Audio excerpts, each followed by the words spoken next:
changed the whole side of that that little Honda. Truck man was like, I ain't slowing down. Who do you give the wrong for that? The Honda. Honda. Yeah, the Definitely. Honda went into the lane. Yeah. The truck man said, I am not slowing down. You want to come into my lane? But me personally, how do you anticipate, the truck man seeing you? No. So, okay, that's a fair point.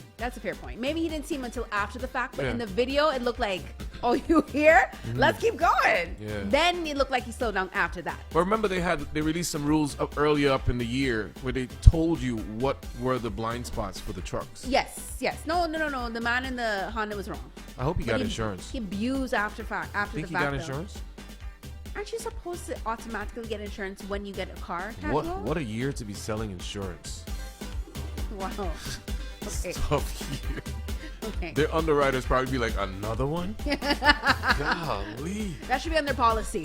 Another one. Yeah, DJ Khaled voice. Yeah, speaking about that, it's just about 33 minutes after that 5 o'clock hour, and around this time of year, we are starting to get our feet wet when it comes to elections, campaigning. Pun intended, because it's raining? It's raining. Oh, you're so clever. You like that? Yeah. And we get a chance to meet a few of the candidates as well. Today, we're going to be speaking to two people from the PPP party. One is your cousin. One's my cousin. Was I allowed to say that? Well, now everybody knows. Okay. Mischka White, she's here in the house, and also Mr. Alfonso de Armas. I love that. I love the accent. You know me, I gotta bring it out. You know when I bring it out. Because you're so worldly. Because I'm so, it's the lighting. Yeah, oh, for sure. Yes. It's between the lighting and the rain. We just, you're just so worldly right now. So I wanna go to these two young people because, like I said, young people are actually now on the forefront when it comes to political endeavors in Guyana, which is a good thing. We need to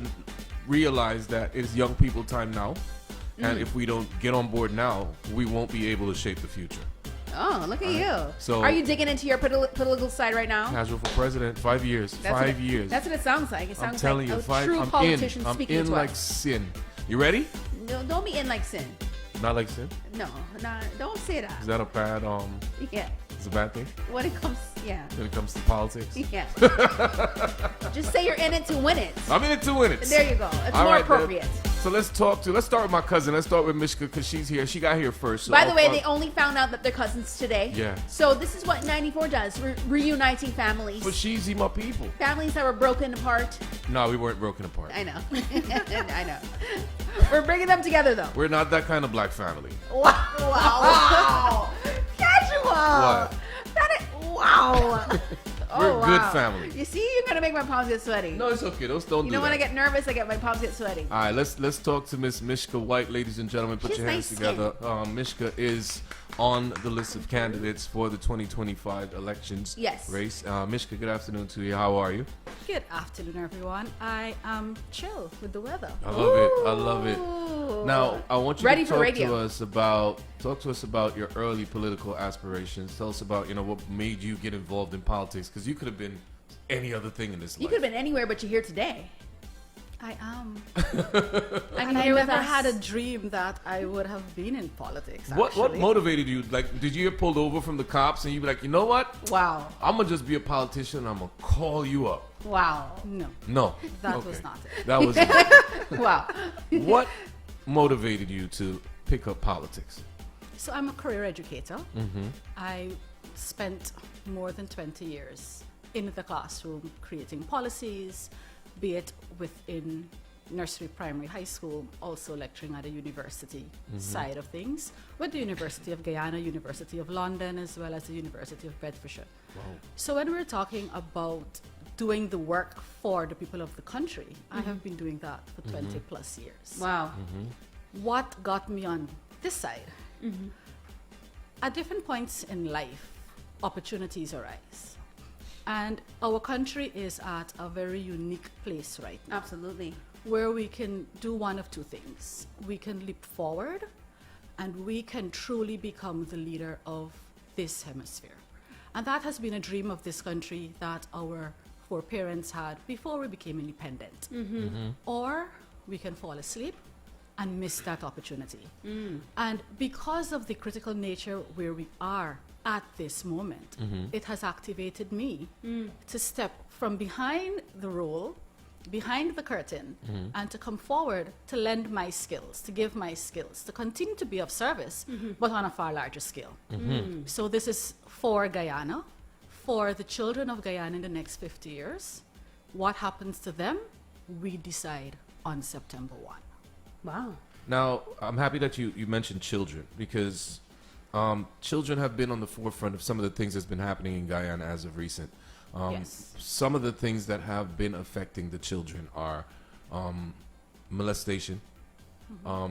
We had that situation with a young lady from on the west side, Adriana. We also have had lots and lots of complaints of, and I think Remix spoke about this when we spoke to the VP, about domestic violence. And I'm happy that you're here in the female capacity to sit with Remix. So I want to ask your opinion about, what can be done, where can we look for assistance, and, if it's on the way. Assistance is here. Greater assistance is on the way. If you track what the Ministry of Social Services has done in the last 5 years, it has really brought access to everyone when it comes to the services that are there for children. So you have reporting mechanisms, you have support lines, and it works. The school, I'm head teacher for a primary school, and I would have had a parent share a quite upsetting experience she encountered, where she wanted her daughter to clean her room. The daughter refused. She did the Guyanese traditional thing, play. The daughter picked up her cell phone and she called the emergency number, where children can call and report any form of abuse. 914, I think that number is. And guess what happened? The daughter had to move and go live with the police. The police came. They took them to the station. A welfare officer talked with the child, talked with the mother. The child was removed from the home, was with the grandparents. They went through a period of counseling. Wow. And so it's not a case whereby systems and mechanisms are not in place. Minister Vindi has done an amazing job in relation to putting the resources out there. People have to use it. In relation to the schools, the same thing is happening. Minister Manichan has now counselors in almost every school. There are some schools where there's a higher potential for conflict. They have 2 counselors, right? And the attention to social and emotional learning and welfare, it's on the increase. Coming back again to Ministry of Social Services, you have not only support for women, but there's now the mechanism for men. Because as mothers, we tell our sons, oh, don't cry, be a man, toughen up. But boys have emotions. Agreed. And if boys can't express their emotions, then they grow up to men who will physically express their emotions towards us. So the mechanisms are in place, but as a people, we have to take that approach of talking. We are not a talk people. We don't express ourselves. We do not express ourselves. Especially our men. Correct. And I think we are to blame because of the way we see it with our sons. And we want them to be tough, but they also have to be emotionally stable. But we tell them to shut up from an early age. Which is not when right. They start, complaining, we say, boys don't do that, boys don't do this, shut up, be quiet. And then when it's time for them to speak out, we ask them, why aren't you speaking up? But that, we're preconditioning their minds from early for that. So I guess, we have to do a little bit of unwiring when it comes to that. So now that we're here, let's talk about politics. Why should we vote for the PPP in the up-and-coming elections? I can give you a million reasons. Okay. Let's start with the first one that comes to mind. Progress. Without a doubt, the last 3 years, we have seen infrastructural transformation. That one is easily visible to everyone in every part of this 83,000 square miles. So can I jump in quickly? Sure. So a lot of people, when you ask them this question, they always go to Infrastructure. A lot of the people on the street that are listening right now say, fine, that these projects That exist. doesn't benefit me. Correct. They always say that. That's the first response that you hear. Yes. These infrastructural projects are in place. The bridges, the hospitals, the schools are all over the country. We can all see that. But Yes. how does that economically benefit the common man on the street who is not on the receiving end of, contracts or anything like that? So what would you tell those people that are listening right now? That's the beginning. That's the foundation. Correct. Because in order for us to become every person to have greater pocket money, cash in hand, it has to come from somewhere. And the infrastructure has to be built out first, and that's what President Irfan Ali has done. And now we begin to complement that. So the value added that comes from the infrastructure, that comes from the hospitals and everything else will be realized more as we move forward as compared to now. It has been realized now, but we're also very spendy. Right. Oh, you yeah. know, a very spendy population. So So it will increase. right. That's the foundation. And let's talk about the bridge. So Minister Juan Edgehill said today, very soon, very shortly, he said that in an article today that's on the newsroom's page. August 25th is a deadline for, I guess, finishing up a certain portion of the bridge. So when is the bridge expected to open? Third week September, which would be about my birthday, September 19th. Is that when? That's what the vice president said Okay. 3 days ago. Well, there you go. Okay. Is that okay? Third week in September. That's okay. what he said. All right. Okay. Well, I know that's going to be a huge link between, the different coasts and help to, like you said, talk about this infrastructure some more. Yes. We do have another guest in Of studio. course. That's casuals Businessman ignoring. Alfonso de Armas.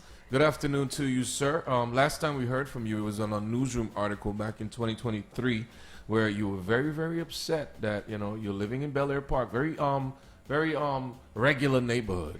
You know what I mean? The sarcasm is palpable. Yeah, Casual. buses drive through there. Right. They do. They All actually the do. time. Yes. That you didn't know who your counselor was in your neighborhood. Have things gotten better since then? Oh, absolutely. Yeah. Now I know who my counselor is. It's me. Is that what made you become counselor? No. Okay, just no, wondering. It's not. Okay.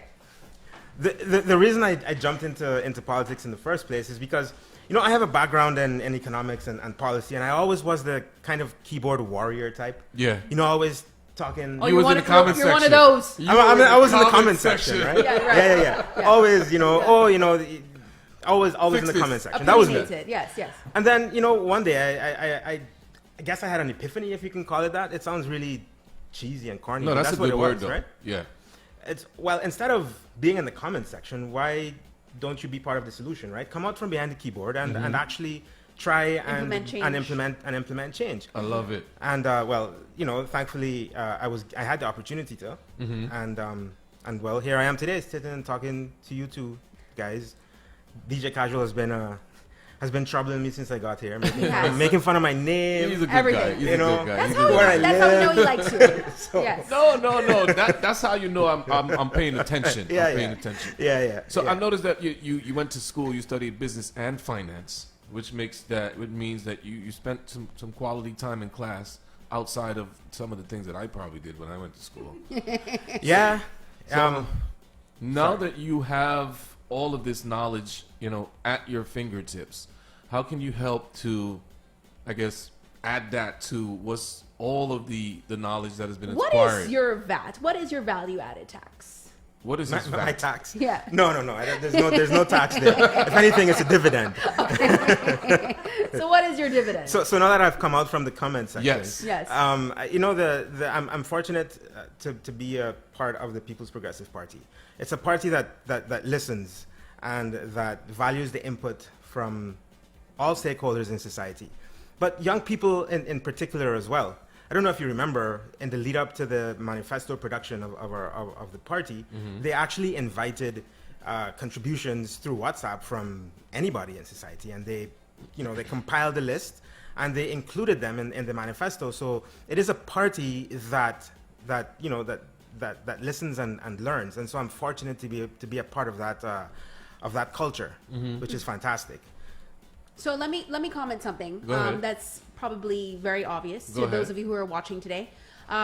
So in the last how many ever years as we've known Guyana, there have been two prominent parties, PPP and PNC. Yeah. Guyanese have tended to vote along racial lines. You two here are not typically a PPP supporter as compared to the past. Let's be obvious. Yeah. So I have noticed that there has been, a gradual integration, I should say, of, other ethnicities becoming a part of, I will say here today, the PPP. Do you think that's something that is consciously being done? Do you think that is a progressive way of the party, including other races other than, Indo-Guyanese? I mean, is this, like I said, a conscious effort on the party's behalf? Absolutely. Listen, I grew up in a house where the PPP was a bad word. Mm-hmm. Okay. I had family friends that would plan fast days, when they can pray for the downfall of the PPP. So I didn't grow up in a house that traditionally supported the PPP. But I support the party today because I've seen what they've done. I've seen, when you analyze their track record and compare it to the track record of other parties, the People's Progressive Party is a party that keeps its promises, does what it says it will do, and it is a party that has historically navigated Guyana away from bankruptcy. Right? We all know, we're all familiar with Guyana's economic history that has steered Guyana from the brink of collapse, really, literally from the brink of collapse, to a country where by 2014, its debt to GDP ratio was one of the lowest in the Caribbean, in the world, and it is again like that today. So, yeah, part of it is an intentional policy of the party to appeal to a wider cross-section of Ghanaian society. But a part of it is also natural. People want to be associated with success. Agreed. People want to be associated with a party that has quite literally transformed the landscape of Guyana. I mean, that is a natural byproduct of success. And so that's why we have seen this huge appeal now, a huge cross section of Ghanaian society. People like me that don't come from families that have traditionally supported the party. So what does your family think now? Oh man, they're all excited. They're all excited to vote for the cup for the first time. Oh, Mischka, wow. what about you? I mean, what has your journey been? To the point where we're literally staring elections in the face. I mean, from your background to where you are right now, were you going through similar occurrences as Mr. Alfonso? My experience is starkly different. That's good to know. Starkly different. Yeah, very interesting to know. So in our household, my grandfather was always a very strong PPP supporter. My grandmother is a strong PNC supporter. So they were telling you left or right. But no, there was no tug war. Okay. Growing up, we didn't know politics. We did not know PNC was a bad word, PPP was a bad word, politics was not discussed. Particularly as small children. As I got into the teenage phase, my grandfather started to talk politics to me without necessarily talking PPP, but just talking about politics and people. And he spoke politics through people and teaching about your words. And if you promise you're going to do something, you need to do it. When you're in a position of power and you look at people and people are expecting things from you and you're promising people things, you need to deliver. So the characteristics of power, he taught me.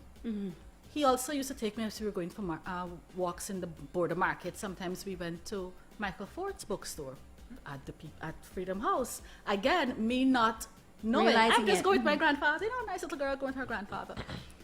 And when he was in his last stages of life, and we were talking and stuff, he said to me, when you're older, you will get a call. The country will call you. Wow. And when the country calls you, the only party you can go to where you can truly make a difference is the PPP party. And they called you. I said, this man can dead. Because even when I was voting for the first time, he did not say, go and vote PPP. My grandmother did not say, go and vote PNC. They said, listen to both sets of arguments and you make your choice. So I never felt that pull. So my grandfather said that, he said it, and I listened to him, but then it kind of got tucked away, and I got into my education, I'm dealing with my children, and my community development, yada, yada, yada, yada. And then one morning I woke up, and I was different. I got that call, and I went, So, and when we look at the history of the country, midday I was in Mocha Arcadia, and there we had a nice lunch with other comrades, and we know that community is it's a PNC stronghold. But for years, there was a comrade who started. She was the sole person in that community, Miss Rose, for the PPP, and she talked about what she wanted and what she went through. And now there's a PPP counselor for that community. So that speaks to the fact that the party does not look at race. The party looks at people. It cares about Guyanese, regardless of your ethnicity, regardless of your gender. And once people can step away from the preconditioning that they would have received, and they look at the policies, they can clearly make an easy choice as to which party will deliver for them. So you said something very interesting there that I think a lot of us probably feel that way in terms of being preconditioned to feel this way or to vote this way or to align ourselves with a particular party or, you know, an initiative that we feel strongly about. However, sometimes it's difficult to lead ourselves in a different direction. Do you think that the country needs to be re-educated when it comes to, you know, politics and the way they go about Correct. voting? Yes. And not be so preconditioned, I should And say. have you guys Yes. been doing that type of work during this election? We Period. have And this been, question's for both of you. Both of you. yes, Yes. I will share. Yeah, go ahead. Sorry. We have been, because we are out in all our areas and we're having conversations. You know, persons say, I'm not supporting the PPP. And we ask, are you willing for us to have a conversation as to our plans? If they say no, we respect the no. And we say, continue to enjoy your day, you know, and we leave. If they say yes, we engage. But the information is there. So if you just read the information and ask yourself 3 questions. 1, in the last 3 years, have I seen qualitative change, improvement in my country? 2, Why qualitative and not quantitative? Or is it both? both, Okay, all right. Right? Yes. 2, get the manifesto from 2020. President Irfan Ali is saying he delivered all his promises. Check him. See if what he's saying is true, so you know you can trust. Thirdly, do you believe? Can you imagine the future that will happen if he would have been able to achieve what he wanted to in 2 years of COVID and 3 years without COVID? Just imagine. It's exciting what he will do with 5 years. Awesome. Well said. Good answer. Great answer. Mr. De Armas? Alfonso? Sorry, could you repeat the question? But please. Casual, It please. wasn't me. That's not me. Wow. I can't take the blame for this one. So long story short, we're saying basically we grew up in a society where sometimes people are preconditioned to vote one way or to feel this way or to feel about an initiative about a particular way. Long story short, how do we get them to not be so preconditioned? What would you say to people who are, you know, they've been told their entire lives to vote a certain way? Yeah, I mean, in an ideal world, in an ideal Guyana, it should be all about the battle of ideas. Agreed. And it's something that we still have to work. That there's a lot of work to be done towards. We're still a society that is grappling. That is grappling with the vestiges of colonialism, right? The divide and conquer mentality that was, that our colonizers had instituted here. So there's a lot of leftover racism. Racism that is being harnessed, by the way, by political parties, not the People's Progressive Party, but by political parties. And so, in the future, I'd really like to see the political space dominated by a battle of ideas, where policies are discussed and ventilated rather than, you know, personalities and ad hominem attacks. It's a space, it's a direction that I'm so happy, and that's why I'm so happy to be part of the PPP, because it's a direction that I've seen our party moving towards. When you listen to His Excellency President Ali sit down and speak about policies, any policy from the top of his head. Same thing with Honorable Vice President. You know, they have the issues and the policies at their fingertips. They can speak coherently about any policy, any issue that is affecting not just Guyana, but our region and the wider world. And that is a space, I think, that, and that is a direction that I am happy to be a part of. Clearly there's some work that must be done, but we cannot continue to blame political leaders. The change starts with us. So before you go on Facebook and you're in the comment section like I was once upon a time. Not anymore. Not anymore. No longer keyboard warrior. Well, when I am, right. The change starts with us, right? And that's something that I believe in completely.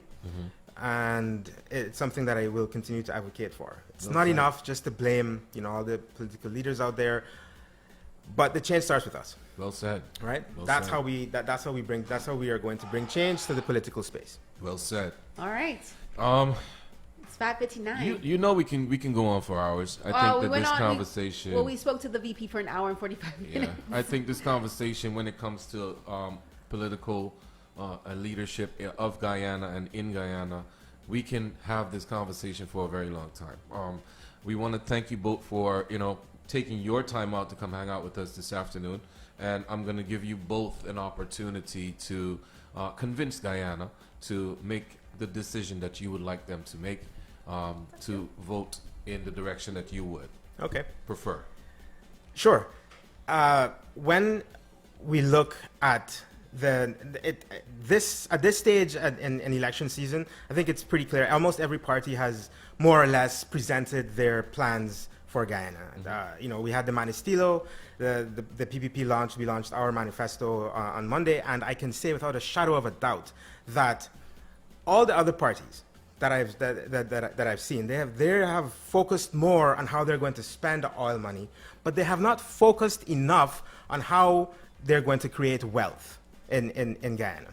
And I think that is the core difference between the People's Progressive Party's plans, which really focus on how we can use oil revenues, not just to support the vulnerable in our society, but how we can use oil revenues to create a lasting legacy and a big future for our children through the creation of wealth. And so when you go through all 72 pages of our manifesto, they're all bound, all those measures and all those plans are bound by a framework.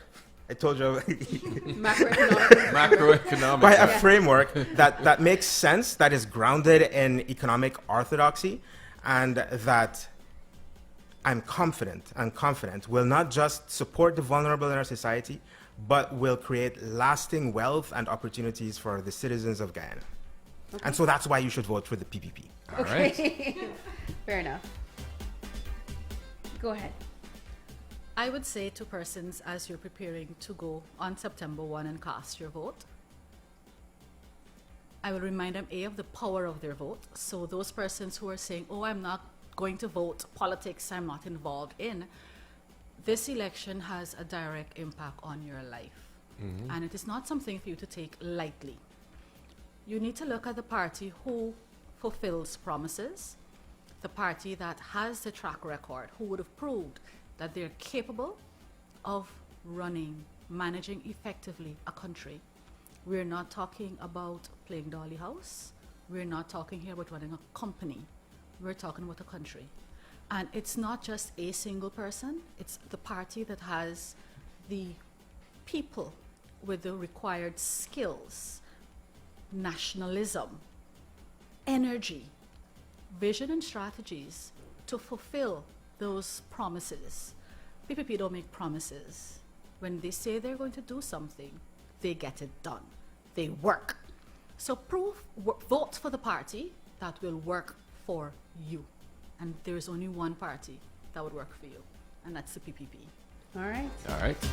Ladies and gentlemen, that's the ENET ER. We want to thank the team out there at ENET for hanging out with us in the afternoon. We want to thank these two young people, Miss White and Mr. De Armas. I love you always say with an accent. I got it! We also want to say a big shout out to Downey, Heineken, Glamour, PF Chang's, and of course ENET. Yeah. We said ENET already, but just in case. Just in case they missed it. Yeah. And Heineken? We said that. You said that. And please be responsible.